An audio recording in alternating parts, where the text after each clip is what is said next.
ఈ అమ్మాయిది పాపం ఒక వారం రోజుల నుంచి ఎక్కడ చూసినా ఏ ఛానల్లో చూసినా ఇదే టాపిక్ జరుగుతూ ఉంది. చిన్న నిర్లక్ష్యం కూడా తల్లిదండ్రులది ఉందని స్పష్టంగా పడుతూ ఉంది. ఆ పిల్ల తండ్రి వెనక పడుతుంటే ఒక అతను వచ్చి తల్లి దగ్గర వదిలిపెట్టాడు.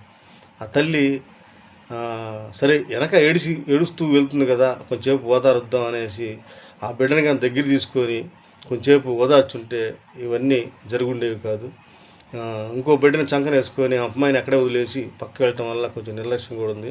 అలాగే తండ్రి వెమ్మటి పడుతున్నప్పుడు తండ్రి కూడా వెనక్కి తిరిగి చూడపోవడం కూడా కొంచెం నిర్లక్ష్యంగా ఉంది. మా అమ్మాయి ఏమన్నా ఏడుస్తా వస్తుందా అని కొంచెం వెనక్కి తిరిగి చూస్తుంటే అమ్మాయి జాడ అతనికి తెలిసి ఉండేది. కొంచెం వాళ్ళ నిర్లక్ష్యం కూడా ఉంది. పైగా ఈ 4 రోజుల నుంచి ఈ బాబాలు అనేవాళ్ళు ఏదో ఏసీ ఇక్కడుంది అక్కడుంది అని ఏదేదో మాట్లాడుతున్నారు.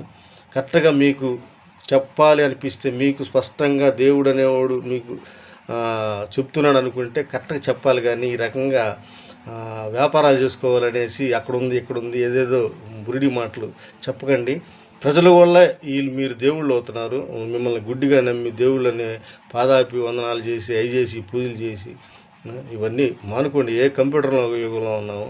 ఆ పాప ఎలాగైనా ఎంతోమంది కష్టపడి వెతుకుతున్నారు. ఏదో విధంగా ఆ పాప దొరకాలని, ఆ తల్లిదండ్రుల వద్దకు చేరాలని మనస్ఫూర్తిగా కోరుకుంటూ ఈ రకంగా ఎందుకంటే మీకు నిజంగా దేవుడు అనేవాడు కరెక్ట్గా మీకు అగపడి మీతో మాట్లాడుతుంటే ఆ పాప ఎక్కడున్నది ఒక సెకండ్లో తెలిసిపోద్ది.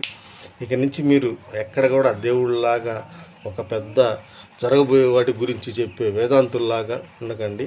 ప్రజలు కూడా వీటిని నమ్మకండి.